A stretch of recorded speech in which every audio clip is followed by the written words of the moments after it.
አሰላሙ አለይኩም ወራህመቱላሂ ወበረካቱ ውድ ተመልካቾቻችን እንዴት ናችሁ? ያው ዛሬ ጠይቁ ይወቁ በሚለው ፕሮግራማችን ተመልሰን መጥተናል። ዛሬ የምንረስላችሁ የእምነት ጽንሰ ሀሳቦችን ነው። ያለንን ጥያቄዎች እንግዲህ በዚህ ዙሪያ እንጠያየቃለን። እናንተም ጥያቄ ካላችሁ በኮመንት መጠየቅ ትችላላችሁ። እኛ ያዘጋጀንላችሁ ጥያቄዎች አሉ። ኢንሻአላህ በእነሱ ዙሪያ እንወያያለን፣ እንጠይቃለን፣ ይመለሳል ኢንሻአላህ። በመጀመሪያ ስለ እምነት ጽንሰ ሀሳቦች ከየት መጡ፣ እንዴት መጡ፣ ምን ምንድንስ ናቸው የሚለውን ለተመልካቾቻችን ብታብራራ። ለኔም ቢስሚላህ አልሐምዱሊላህ ሰላቱ ወሰላሙ ዐላ ረሱሊላህ ሰለላሁ ዐለይሂ ወሰለም። የዛሬው ቶፒክ ማሻአላህ አሪፍ ቶፒክ ነው። የእምነት ጽንሰ ሀሳቦች ወይም ደግሞ ትንሽ አማርኛው ድንግር ለሚለን ደግሞ የእምነት አይዲዮሎጂ ብለን የምንጠራቸው ብዙ አይነት የእምነት አይዲዮሎጂዎች አሉ። በሱ ዙሪያ ማውራት በጣም አስፈላጊ ነው። ልክ ነሽ። እና እንዴት ነው የሚመነጩት፣ ዋና እንትናቸው ምንድን ነው የሚለው ነገር፣ እንደዛም ደግሞ ምን ምንድን ናቸው የሚለውን ለማየት ያህል ያው ብዙ ጊዜ እንደዚህ አይነት አይዲዮሎጂዎች የሚመነጩት ያው ከአንዳንድ ከፍልስፍና ሀሳቦች ይሆናል። ሶሺዮሎጂም የተለያዩ ከአይዲዮሎጂዎች ከተለያዩ ሀሳቦች ናቸው የሚመነጩት። እነዚህ ዋና እንትኖቹን ይሄ የእምነት ጽንሰ ሀሳቦቹን የጠነሰሱ ሰዎችን ያመነጩት እንትን ነው። ከተለያዩ ከፍልስፍና አይዲዮሎጂዎች አውጥተው ከነሱ ሀሳቦች ከመጠየቅ ምናምን ተነስተው የሚወጣ ሲሆን ይሄን ደግሞ ተቀብለው የሚከተሉ ሰዎች ደግሞ በጭፍን ይከተላል። እንደዛም ደግሞ አንዳንዴ በሃይማኖቱ ሲያኮርፍ፣ ሙስሊም ከሆነ በእስልምና ሲያኮርፍ፣ በተለያዩ ህጎች ሲያኮርፍ፣ አንዳንዴ የሆነ ጊዜ አስታውሳለሁ ቱርክ ላይ አንድ ጓደኛዬ እንደዚህ እያወራን ነው። ከዛ እኔ ከእምነት ወጥቻለሁ አለኝ። ለምን አልኩት። ከዛ የሆነ ጊዜ ቱርክ ላይ እንትን ነበረ፣ የመሬት መንቀጥቀጥ ኃይለኛ ነበርና በዛ ውስጥ እናቴን አጥቻለሁ፣ አባቴን፣ ቤተሰቦቼን አጥቻለሁ እና ፈጣሪ እንዴት ይወስድብኛል እነዚህን ሰዎች ብሎ በዛ ነው የወጣው። እና በማክረፍ የሚባለው ይሄ ነው። በመቆጣት በማክረፍ መጀመሪያ ላይ በጭፍንነት ብያለው። ሶስተኛ ላይ ደግሞ ሞደርን ነው ብሎ በማሰብ አላ ሃይማኖትን የሆነ ኋላ ቀር አስተሳሰብ አድርጎ ከዛ በኋላ ይሄ ሞደርን ነው እስኪ ምንድነው እስልምና፣ ባህል፣ ክርስትና፣ ፈጣሪ አለ ምናምን ይሄ የሆነ የኋላ ቀር አስተሳሰብ ይመስላቸውና እስኪ ሞደርን እንሁን በሚል ሞደርን ይመስላቸዋል አስተሳሰቡ። ከዛ አንጻር ነው ሰው ወደዚህ እምነት የሚገባው ብዙ ጊዜ። እና አራተኛውና ደግሞ በጣም አደገኛ አወቅኩ ብለው ያስባሉ። ማለት እኔ አውቄ ነው በቃ ጠይቄ ነው ለራሴ። የእምነት ሰዎች ጠያቂ እንዳልሆኑ፣ የእምነት ሰዎች በጭፍን እንደሚከተሉ ነገር ያደረጉና ራሳቸውን ጠይቄ ነው አንብቤ ነው ማንም አይገድበኝም፣ ሀሳቤን እምነት አይገድበኝ፣ ምንም አይገድበኝ፣ ባህል አይገድበኝ። እኚህ ናቸው አደገኞቹና መጥፎቹ ማለት ነው። እና የሚያሳዝኑም እነዚህ ናቸው። ያወቁ መስሏቸው ያላወቁት መጥፎ ነገር ውስጥ የሚገቡት። እንደዚህ ነው ብዙ ጊዜ የሚገባው ወደዚህ ሃይማኖቶች ወይም ደግሞ ሃይማኖት አንበለው ወደዚህ የእምነት አይዲዮሎጂዎች ጽንሰ ሀሳቦች የሚገባው በዚህ መልኩ ነው። እና ያ ነው በጣም እንትን የሚለው የሚያሳስበው። ምን ምንድን ናቸው ለሚለው ጥያቄ ደግሞ በመጀመሪያ ላይ ቴይዝም ይባላል። ቴይዝም ማለት ፈጣሪ እንዳለ የሚከተል አይዲዮሎጂ ነው። ይሄን ስንል እስልምና አለ፣ ክርስትና አለ፣ አይሁዶች አሉ ምናምን ነገር ይሄ ፈጣሪ አለ ብለው የሚያምኑ ተፈጥረናል፣ ፈጣሪ ነው የሁሉ ነገር ተቆጣጣሪ ምናምን የሚለው አይዲዮሎጂ ቴይዝም ውስጥ ይገባል። ያው ከጽንሰ ሀሳቡ ፈጣሪ ከሚለው የመጣ ነው፣ ከግሪክ ቃል ማለት ነው። ከዛ በኋላ ቴይዝም ከሱ በታች ምን ይሆናል? ኤ ይጨምሩበትና ኤ ማለት አፍራሽ ነው። ኤቲይዝም ማለትም ፈጣሪን አለማወቅ ወይም ደግሞ ፈጣሪ የለም ማለት የቴይዝም ተቃራኒ ማለት ነው። ኤቲይዝም ፈጣሪ የለም ምናምን ብሎ የማመን እምነት ነው ኤቲይዝም ማለት። ከዛ በኋላ ደግሞ ይመጣሉ። ብዙ ጊዜ እኔ በጣም አርቆ ለሚያስብ ሰው በጣም ቀላል ሎጂክ ነበር፣ ግን በጣም ያሳዝነኛል። ለምሳሌ አሁን ኤቲዝም ፈጣሪ የለም አለው አይደል? ከዛ ይወርድና ደግሞ አግኖሲዝም ይባላል። አግኖሲዝም ምን መሰለሽ? ፈጣሪ አለም የለምም አንልም፣ አይታወቅም። የፈጣሪ መኖርም አለመኖርም አይታወቅም። ይሄ ደግሞ የሆነ ማምለጥ ነገር ይመስላል። አላ ይሄም ይመቸኛል ይሄም ይመቸኛል አይነት ነገር። ፈጣሪ አለ ካለ ኋላ ቀር ሊባል ነው ይሄ ሰውዬ፣ ኋላ ቀር ምናምን ቅድም ያነሳ ናቸው። የለም ካለ ደግሞ የሆነ ማኖል ይነካል፣ ፈርቷል። የለም ማለትም አይችልም፣ የሆነ ነገር እያየ ነው። ለዛ መሀል ላይ ምን ይላል? አይታወቅም። ፈጣሪ መኖር አለመኖርም አይታወቅም ብለው በዚህ መልኩ አግኖስቲኮች በጣም ነው የሚያስቁኝ። እነሱ እንደዛ አይነት እንትን ውስጥ ይገባሉ። ከዛ ደግሞ በጣም የሚገርመው ደግሞ ሌላ አለ፣ አፐቲዝም የሚባል ደግሞ አለ።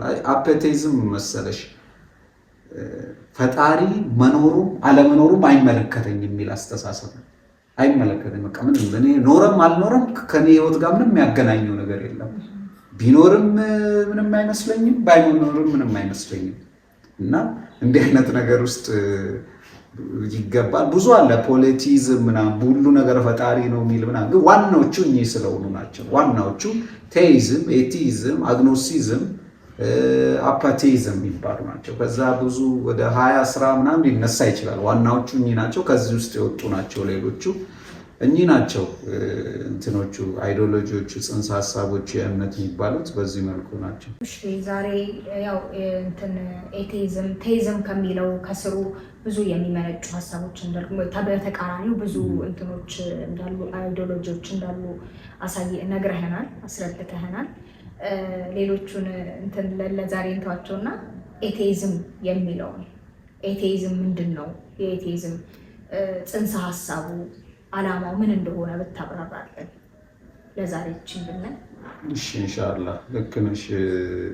ኤቲዝም ያው አንዳንዶቹ አቴይዝም ይሉታል፣ አንዳንዶቹ ኤቲዝም ይሉታል። ምንም እንትን የለውም። ኤቲዝም መጀመሪያ ከአጭር ዲፊኒሽኑ ስንጀምር ኤቲዝም ማለት ያው ቅድም እንዳልኩት ፈጣሪ የለም ብሎ እንትን የሚል ነው፣ የሚያምን አይዲዮሎጂ ነው። ፈጣሪ የለም። ኦኬ እሺ፣ ፈጣሪ ላለመኖሩ ማረጋገጫ አምጡ ካልናቸው አያመጡም። ለምን? አንድ የሎጂክ ህግ ያውቃሉ። ሎጂክ ህግ ላይ ምን ይላል? እንትን ኔጌቲቭን እንትን አታረጊውም፣ አታረጋግጭም። ምን ማለት ነው ይሄ? የሌለን ነገር ማረጋገጫ ማምጣት አትችልም። የሆነ ነገር የለም ካልሽ ለሱ ማረጋገጫ ማምጣት አትችልም። በዛ ይሄን ስለሚያውቁ ምን ይላሉ? ቶሎ ብሎ ወደኛ ጥያቄውን ፈጣሪ ለመኖሩ አንተ ማረጋገጫ አምጣ ይላሉ። ምክንያቱም የለም ላይ ማረጋገጫ ማምጣት አትችልም ብሎ ያስባሉ። ግን ይሄ ደግሞ ለምንድን ነው? ከምን መሰለሽ የሚነሳው ብዙ ነገር ላለመኖሩ ብዙ አንዳንድ ማረጋገጫዎች ማንሳት እንችላለን። ለምሳሌ አሁን አንቺ ቤት ውስጥ ይሄ ዕቃ የለም ካልሽ የሆነ ዕቃ እስኪ ያረጋግጭልኝ ብልሽ ሄደሽ እንዲከፋፍተሽ ምናምን ታሳይና ይሄው የለም ያለሽ ማለት ነው። አጭር እንትን ሎጂክ እና ላለመኖሩ ማረጋገጫ ማቅረብ ስለማይችሉ ያን ኳስ ወደኛ ያቃብሉትና ምን ይላሉ? ለመኖሩ እናንተ ማረጋገጫ አምጡ፣ ችግር የለውም። ብዙ አይነት ማረጋገጫ ኮዝሞሎጂክ፣ ኦንቶሎጂክ ተብሎ ብዙ አይነት ማረጋገጫ ቀርቧል ስለ ፈጣሪ መኖር ማለት ነው። እና እሺ ስነ ፍጥረትን እንዴት ዲፊኒሽን ታረጉ እንዴት ዲፋይን ታረጉታላችሁ ሲባሉ ምን ይላሉ? በድንገት ነው የተገኘ ነው። ይሄ ኢቮሉሽን የሚባለውን አስተሳሰብ በመቀበል ማለት ነው። ኢቮሉሽን የመጣው አስተሳሰብ ፈጣሪን ለመኖሩና ላለመኖሩ ማረጋገጫ አይደለም ሲጀምር ማለት ነው። ኢቮሉሽን የሆነ ሰው ያመጣው ቲዮሪ ነው። ዳርዊን ከዳርዊን በፊት የሆኑ ሰዎች ምናምን ያመጡት ቲዮሪ ነው። ኖርማል ቲዮሪ ነው እና ኢቮሉሽንን እንደ ማስረጃ ካመጡ ደግሞ የኢቮሉሽን ዋና ጽንሰ ሀሳቡን ያመጣው ዳርዊን ራሱ ኢቲዝምን አይቀበልም። ማለትም ፈጣሪ የለም አይልም፣ አለ ነው እንደው የሚለው። ለዚህ ሁሉ ነገር የሆነ አንድ እንትን መኖር አለበት ብሎ ነው የሚያምነው። እንደሆነ ጊዜ ምን ይላል በሆነ መጽሐፉ ላይ እኔ የሆነ ጭንቅላቴ ይላል አላህ ጥሩ ባልሆነበት ሰዓት የሆነ እንትን በሆንኩበት ሰዓት ራሱ ጭንቅላቴ ዛሬ ትክክል አይደለም ብዬ በማስብበት ሰዓት ራሱ ኤቲዝምን አልቀበልም ይላል። አይደለም ጤነኛ ሆኜ አይደለም እንትን ሆኜ ይላል። እና ኤቮሉሽንን እንደ እንትን የሚያመጡ ኢቲስት ነን ባዮች በጣም ትልቅ ስህተት እየሰሩ ነው። ምክንያቱም የነዛ የኤቮሉሽን ዋና ጽንሰ ሀሳቡን አምጪው ራሱ እነሱን ስለማይቀበል ማለት ነው። ምንድነው ኤቮሉሽን? ኤቮሉሽን የሆነ ነገር በድንገት ተገኘ ምክንያት የለውም የሚል ነው። ይሄ ሳይንስም አይደለም። ለምንድን ነው ሳይንስም የሌለው ያልሆነው? ቢግ ባንግ ቲዮሪ የሚባል ነገር አለ ሳይንስ ላይ። ቢግ ባንግ ቲዮሪ ከቢግ ባንግ ቲዮሪ ከመምጣቱ በፊት የሚታመኑና ቢግ ባንግ ቲዮሪ ከመጣ በኋላ የሚታመኑ እምነቶች ይለያያሉ።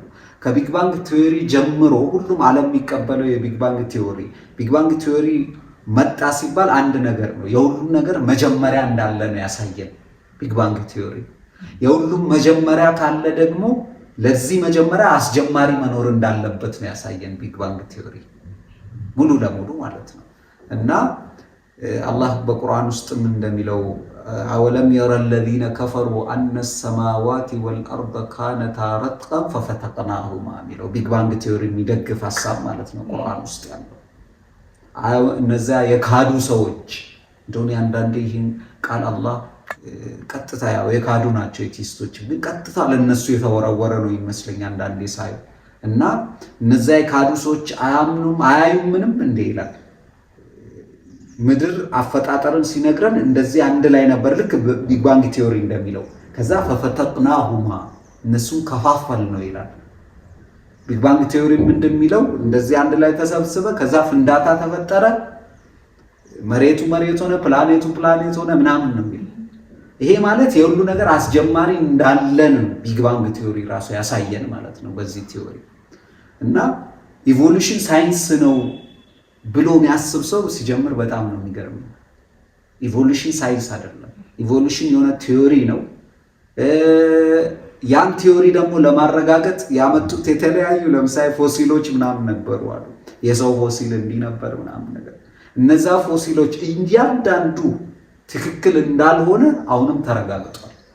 እኔ ጋር ራሱ ማረጋገጫ ከነንትኑ አለ።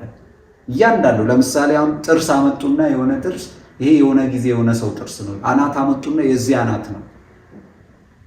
የምን አናት እንደሆነ አይታወቅ፣ የምን ጭንቅላት የምን እግር ምናምን እንደሆነ አይታወቅ። ይመጡና አንድ ሰው ነው ይሄ ከዚህ በፊት የነበሩና ብቻ ኢቮሉሽን በአጠቃላይ ሳይንስም አሁን ላይ ኢቮሉሽን እንትና ራሱ ለምን ሩቅ እንሄዳለን።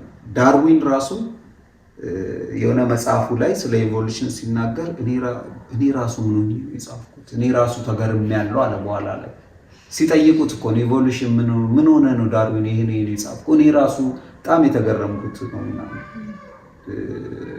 ሌተር ምናምን ቡክ ኦፍ ዘ ዳርዊን ነው ምናምን የሚል መጽሐፍ ነው ርዕሱ ጠፋብኝና እዛ ላይ እሱ ራሱ በኋላ ላይ ተገርመዋል። እንደው ታሪኩን ካየን አሁን ኢቮሉሽን ሆነ እንደው እንትናችን ምክንያቱም ዋና ጽንሰ ሀሳባቸው ስለሆነ ነው እየወጣ ያለውት እና ታሪኩን ስናይ ስለ ኢቮሉሽን አንድ ጸሐፊም እንደሚል ታውቂያለሽ፣ ዳርዊን ኢቮሉሽንን ሀሳብ ራሱ የጻፈው ያኔ በፈጣሪ ተናዶ ነው አለ። እንዴት ሲባል እቺ ቅድም ምን ብለናል፣ ሰው ኢቲስት የሚሆነው ከዛ ውስጥ አንዱ ኩርፊያ ነው አላለ፣ እንደዛ ነው አሉ። እንዴት ብለው ሲጠይቁት የሆነ ጊዜ ልጁ በጣም የምትወደው ልጁ ሞተችበት። ልጁ ይሁን ሚስቱ እርግጠኛ አይደለሁም፣ ግን በጣም የምትወደው ሞተችበት። በዛ ተናዶ ነው ይሄን የጻፈው ይባላል። እንዲህ አይነት እንትንም አለ። አርጉት እስኪ ትንሽ ሰርች አርጉት ልታገኙት ትችላላችሁ። እና በንዴት የተጻፈውን ይላል። ሌላ ደግሞ አሁንም ኢቮሉሽን መጽሐፉን ራሱ አላቀረበም። በነገራችን ላይ ለምሳሌ ሳይንቲስቶች ወይም ደግሞ እንደዚህ የእንትን ሰዎች አዲስ ነገር ዲስከቨር ሲያደርጉ አለ ትልቅ የሆነ ማህበር አለ። እዛ ላይ ይመጡና ያን ነገር ያቀርባሉ። ጥያቄ ከዛ ይጠየቅና ከዛ በኋላ ትክክለኛነቱ በኋላ ያረጋግጣል። ያ ማቅረቢያ እንትን ላይ ዳርዊን አልነበረም፣ እሱ አይደለም ያቀረበው። አንድ የሱ ጓደኛ ህንዳዊ ስሙ ጠፋብኝ፣ ከሱ ጋር አብሮ እንትን ያለ ነው። ገና ያላለቀ እንትን ነው ላይ ያቀረበው ይባላል ስለ ኢቮሉሽን።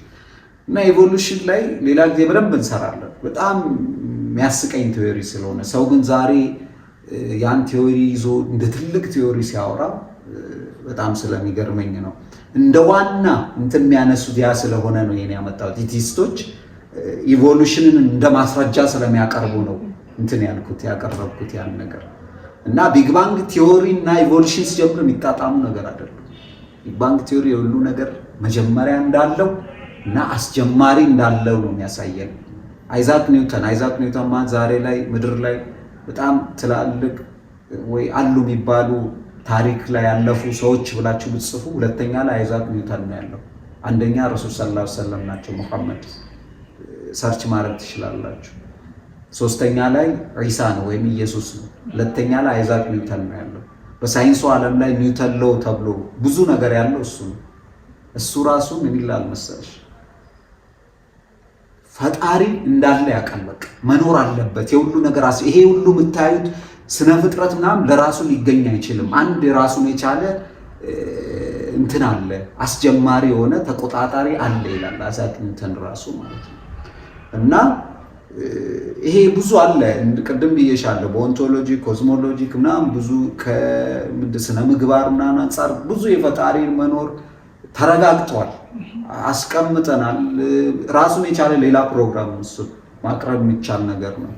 ግን ኢቲስቶች የሚያነሱት እንደዛ ስለሆነ ነው። ፈጣሪ የለም ብሎ ከዛ አረጋግጡ ስትያቸው ኳሱን ወደ አንቺ ይመታሉ። አንተ እስኪ ስለመኖሩ አረጋግጥ ይሉሻል። ምክንያቱም እነሱ አለመኖርን ማረጋገጥ ስለማይችሉ ማለት ነው። የለም ብለሽ አንድን ነገር ታረጋግጪ አትችይም ይላል ሎጂክ። ከዛ ወደ አንቺ እንትኑን ይጥላሉ። ብዙ ጊዜ ከኢቲስቶች ጋር ፊት ከመጣችሁ እስኪ አንተ አለመኖሩን አረጋግጭልኝ ካልሻቸው ወይ ኳሱን ወደ አንቺ ይወረውራሉ ወይ ደግሞ አለመኖርን ማረጋገጥ አትችይም ይሉሻል። ራሳቸው እዛ ጋር ትንሽ ጥያቄ ምልክት አለ ማለት ነው።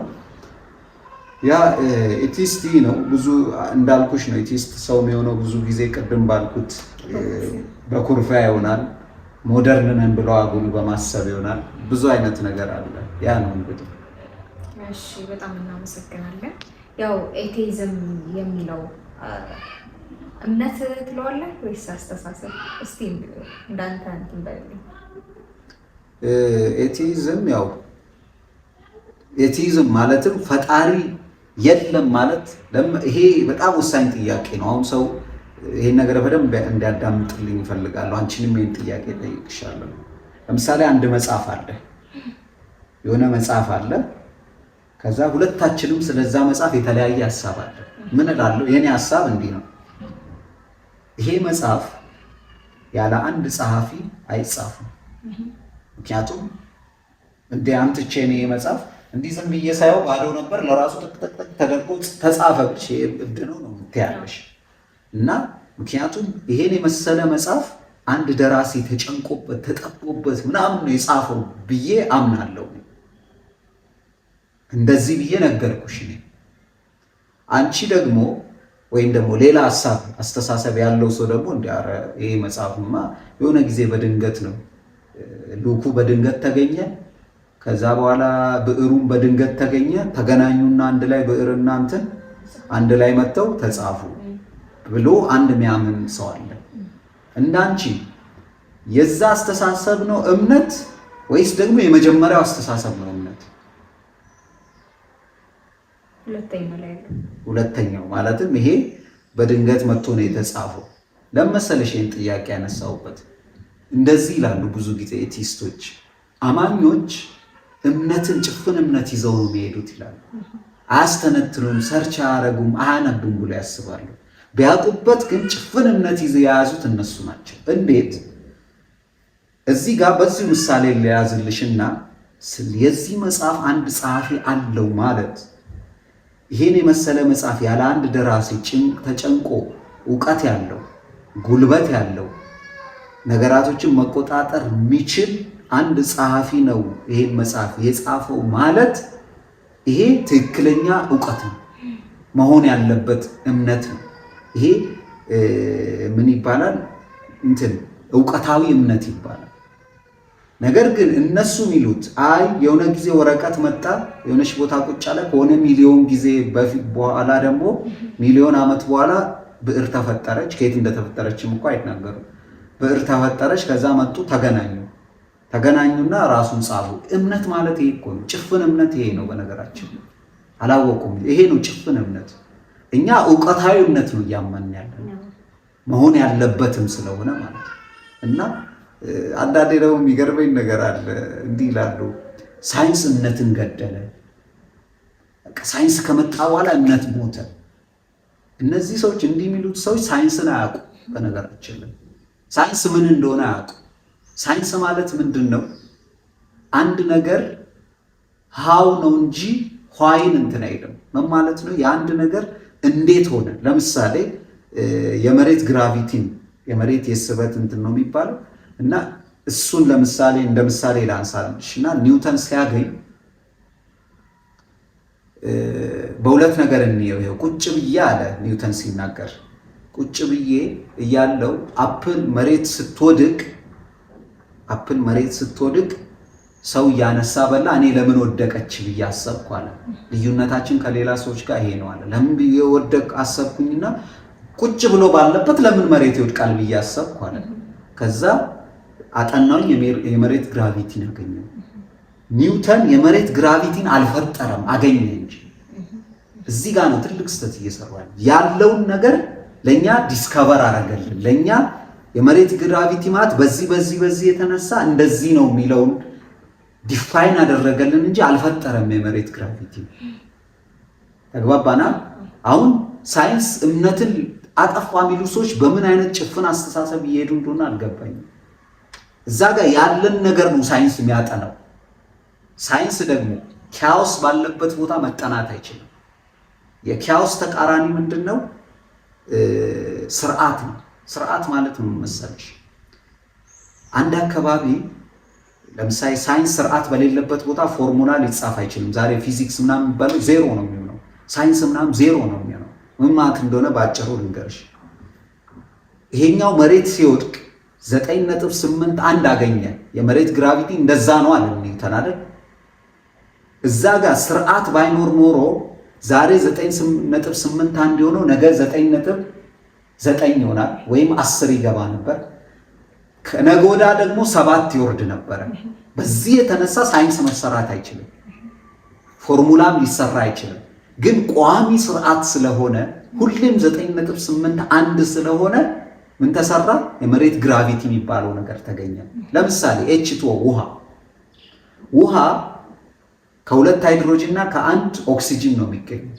ሁለት ሃይድሮጅን እና ሁለት ኦክሲጅን ብታደርጊም ሃይድሮጅን ፐሮክሳይድ ይሆናል፣ ውሃ አይሆንም። ወይም ደግሞ ሃይድሮጅንን ብትቀንሺ አሁንም ውሃ አይፈጠርም። ይሄ ስርዓት ይባላል። ይሄ ስርዓት በመኖሩ ነው ሳይንስ የተሰራው። አንድ ቦታ ደግሞ ስርዓት ካለ ስርዓትን የሚያስይዝ አንድ ተቆጣጣሪ አለ ማለት ነው። አጭር ምሳሌ ልንገርሽ። የሆነ ትምህርት ቤት ሄድሽ፣ የልጆች ትምህርት ቤት። ህፃናቶች በተፈጥሯቸው ይረብሻሉ፣ ወደዛ ይላሉ። ግን የሆነ ሰዓት ቀጥ ብሎ ተቀምጦ አየሻቸው ስትገቢ፣ ቀጥታ ምን እንደምትፈልጊው ማን ነው ስርዓት ያስያዛቸው? አለቃ ነው? አስተማሪው ነው? ወይስ ደግሞ ምድር ወይም ደግሞ ዳይሬክተሩ ነው ብለሽ ትፈልጊያለሽ? ስርዓት ዝም ብሎ አይፈጠርም። ምክንያቱም የሆነ ስርዓት ያስያዘ ነገር ስላለ። ለዛ እንደዚህ የሚሉ ሰዎች በጣም ነው አሁን የሚያስቁኝ፣ በጣም ነው የሚያሳዝኑኛል። ሳይንስ ሃይማኖቱን ገደለ። ምንም አይገናኝ ነገር ማለት ነው። እና የሳይንስ እንትንና ሳይንስ እንዴት የሚለውን ነው የሚያጠናው። ሃይማኖት ደግሞ ለምን የሚለውን ነው የሚያጠናው። እስከ ለምን ብትይ ሳይንስ የትኛውም መልስ አይመልስልሽ እንደሆነ ነገር። ለምን የሚለው መልስ የለውም ሳይንስ። እንዴት ላይ ነው መልስ ያለው? በጣም እናመሰግናለን። ራስ ተመስጬ ጥያቄዎች ሁሉ እየጠፉብኝ ነው። ያው ኤቴይዝምን ነው በደንብ እያየን የነበረው እና ኤቴይዝም ለትውልድ ምን ያህል አስከፊ ነው? ይህን ነገር ብታብራራለን። መቼስም ፈጣሪ የለም ተብሎ ጥቅም ሊኖር አይችልም በእኔ እይታ እና እስቲ ባንተ ደግሞ ምን ያህል አስከፊነት አለው ለትውልዱ የሚለው ብታብራራለን። ኤቴይዝም ለትውልድ ጠንቅ ነገር ነው። ለምንድን ነው ጠንቅ የሆነው? አሁን እንዳልኩሽ ወደ ኤቴይዝም የሚገቡ 4 አይነት ሰዎች አሉ ብዬሻለሁ። ያው አንደኛ እንዲሁ በጭፍን ዝም ብለው የሚገቡ አሉ። ሁለተኛ ደግሞ የሆነ ሞደርናይዝድ መሆን የሚመስላቸው አሉ። አላህ ኋላ ቀር ነው እምነት ፈጣሪ አለ ምናምን ኋላ ቀርነት መስሏቸው ለምን ሞደርን አልሆነም ሀሳቤ ማንም አይገታኝም አይነት ነገር እንደዛ አይነት ነገር አለ። እና አብዛኛውን ጊዜ አሁን ላይ ያለው ጄኔሬሽን ለምሳሌ ውጭ ዓለም ላይ ያው ወደ ኢትዮጵያ መምጣቱ አይቀርም። ለዛ ነው ውጭ ዓለም ላይ ለምሳሌ አብዛኛው በዚህ ነው የሚገቡት። ሞደርን ነው በቃኛ የሆነ ሃይማኖት ባህል ምናምን ነገር የሚል ሰው ነው አብዛኛው ወደ ኤቲዝም የሚገባው። እና ቁጣ ኩርፊያ ያለው ፈጣሪ ለምን እንትና ገደለ ለምን እንደዚህ ሆነ በማለት በማኩረፍ ማለት ነው በዛ ነው የሚገቡት። እና በዚህ ሰዓት ላይ ኤቲዝም ደግሞ እኔ ኤቲስ ተከታዮች የሆነ ያልሆነ ጥያቄ በመጠየቅ የሆነ ሰውን ዕውቀት እንደሌለው በማወቅ ይሄ ዕውቀት የለውም በማለት እሱን በመጠቀም ያልሆነ ጥያቄን በመጠየቅ ፈጣሪሽ ላይ ያልሆነ አስተሳሰብ ኔጌቲቭ አስተሳሰብ እንዲኖርሽ ያደርጋሉ።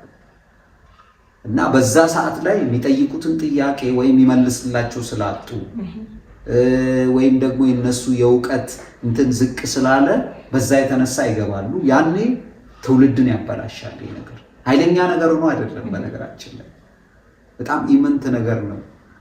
እና ግን ደግሞ የኛ ዕውቀት ስለሌለን ወይም ደግሞ እነሱ ለሚጠይቁት ጥያቄ መልስ ስለሌለው ወይም መልስ ስለሌለው ሳይሆን ስላጡ ከዛ ትክክለኛ ነው ብሎ ያስባሉ። አንድ መረሳት የሌለበት ነገር ስራዋን አስምሬ ልለፍና የአንድ ጥያቄ የኔ መመለስ አለመቻል የዛን ጥያቄ ትክክለኛነቱን አያሳይም። የኔ አላዋቂነትን ነው የሚያሳየው። የሆነ ሰው ጋር እጄ ጥያቄ ጠይቄ ያ ካልመለሰልኝ እስልምና ትክክል አይደለም አይደለም ወይም ክርስትና ትክክል አይደለም ወይም ደግሞ አይሁድ ትክክል አይደለም ወይ ሌላ ምንም አይነት እምነት የዛ ሰው አለማወቅ ነው። የዛ ሰው እንትን ዕውቀት አለመኖር እንጂ የእስልምና ትክክል አለመሆንን አያሳይም። እዛ ጋር ይሳሳታል ብዙ ሰው፣ እዛ ጋር ብዙ ሰው ማነው ይነካል። እና ከዚህ አንጻር ነው እንትን የሚሆነው ትውልድ ላይ በጣም አስጊ ነው የምለው ከዚህ አንጻር ነው እንጂ ትልቅ አይዲዮሎጂ ወይም ኃይለኛ ምናምን ነገር ሆኖ አይደለም። እሺ በጣም እናመሰግናለን። ያው ለዛሬ የነበረ ጥያቄ ይሄ ነበረ። ተመልካቾቻችንም ጥያቄ ካላችሁ በፈለጋችሁበት ሁኔታ መጠየቅ ትችላላችሁ። የፈለጋችሁትን ጥያቄ ሳትመርጡ መምረጥም አይጠበቅባችሁም። ሁሉም ጥያቄ እዚህ ቤት ይመለሳል ተባብለናል። ለዛሬ የነበረን ጥያቄና መልስ ይሄን ይመስል ነበረ። እስካሁን ስለተከታተላችሁ እናመሰግናለን። በዚሁ አጋጣሚ ላይክ፣ ሼር፣ ሰብስክራይብ ማድረጋችሁን አትርሱ። ለትውልዱም የሚጠቅም ነገር ስለሆነ እናስተላልፈው። ኢንሻአላህ ለዛሬ ያለን ፕሮግራም እዚህ ጋር ይብቃን። እኔ ከወዲሁ ልሰናበታችሁ። አሰላሙ አለይኩም ወራህመቱላሂ ወበረካቱ። አንተ ጨምሮ ነገር ካለ ጨምር። የለም ያው አንቺ ብለሽዋል። ሰብስክራይብ እናድርግ፣ እናስተላልፍ በጣም ምክንያቱም እንዲተላለፍ ስለምንፈልግ ነው። ሌላ እንትን ፎሎወር ለመጨመር ወይም ደግሞ የሆነ ቪው ለመጨመር አይደለም አላማው። ግን ይተላለፍ፣ እንዲህ አይነት ሀሳቦች ሰው ይወቅ፣ ትውልዱ ጋር ይድረስ ተብሎ ብሎ ያ ስለሆነ ዋና አላማችን ኢንሻአላህ እናስተላልፍ። ለምናውቀው ለግሩፖቹ ለምን ሰው ይጠይቅ፣ በደንብ ይወቅ። ትልቅ እንትን እየመጣብን ነው። እንዴት ነው አሁን አንድ ሀገር ለምሳሌ የሆነ ለጦርነት ስትዘጋጅ ወይም ጦርነት እየመጣባት እንደሆነ ካወቀች ቀድማ ምኖችን ታዘጋጃለች፣ ሰራዊቷን፣ ወታደሮቿን ታዘጋጃለች። እና ይሄም ደግሞ የሆነ ጦርነት እየመጣብን ነው። ትልቅ ጦርነት ነው ይሄ፣ የእውቀት ጦርነት ነው። አሁን ላይ የሚመጣው የእውቀት ጦርነት ነው። ድሮ ይሄ ጂሃድ ነው የምለው። ለምሳሌ ከዚህ በፊት እስልምናን ብዙ ጊዜ ሲከላከሉ የነበሩት ሰዎች ሄደው ተዋግተው፣ ምክንያቱም በዛ ጊዜ በእውቀት አይደለም የሚዋጉሽ፣ እየመጡ ይገሉሻል ምናምን። ለዛ ራስሽን መመከት አለብሽ። አንቺን በዛ መልኩ ይጠነክሩ ነበር። ዛሬ ላይ ደግሞ የጂሃድ እንትን ተቀይሯል። በቃል ነው ጂሃድ፣ በእውቀት ነው፣ በምላስ ሆኗል ጂሃድ። እና እኛም ለምሳሌ ሰብስክራይብ ስናደርግ ወይም ደግሞ ለሌላው ስናስተላልፍ የጂሃድ አንድ አካል የተወጣን ነው ብዬ ነው ማስበው። ስተት ከሆነ አላውቅም። ምክንያቱም በዛ ጊዜ አሁን ጂሃድ ሲወጣ ተዋጊዎች ብቻ አይደለም የሚወጡት እኮ። ለምሳሌ ሴት እህቶቻችን እናቶቻችን የሆነ ምግብ ይዘው ሄዱ ነበር። ደግሞ እንትኖች ሰው የሚያክሙ ምናምን ቁስል ምናምን የሚያክሙ ሰዎች አሉ። አንድ ላይ ነው የሚወጣው። የሆነ ሰው ተጎድቶ ሲመጣ አክሞት እንትን የሚያስተካክለዋል። ይህም የጂሃዱ አንድ ክፍሎች ናቸው። ልክ ወደዚህ ደግሞ ስንመጣ ምንድን ነው የሆነ ሰው የሚናገር ከሆነ ምናቅ ከሆነ እንማራለን፣ እኛም እናወራለን። ጂሃድ በዛ ስለሆነ ማናቅ ከሆነ ለምሳሌ ሰብስክራይብ ማድረግ ወይም ደግሞ ማስተላለፍ ምናምን ምናልባት እነዛ ቁስሎች የሚለጥፉት አይነት ሰዎች ምግብ የሚያቀርቡት አይነት ሰዎች እንሆናለን ብዬ ነው ያሰብኩት። እንዲሁ ሀሳቤ ነው ይሄ። እንዴት እንደዛ ተረጉማለህ ብሎ ደግሞ እኮ ሊመጣ አይጠፋም። እና አስተሳሰብ ነው። አስተሳሰብ መቼም ሀሳብ መቼም ስህተት ሊሆን አይችልም። እንደዛ ብዬ ነው ያሰብኩት። ኢንሻአላህ። ወሰላሙ አለይኩም ወራህመቱላሂ ወበረካቱ።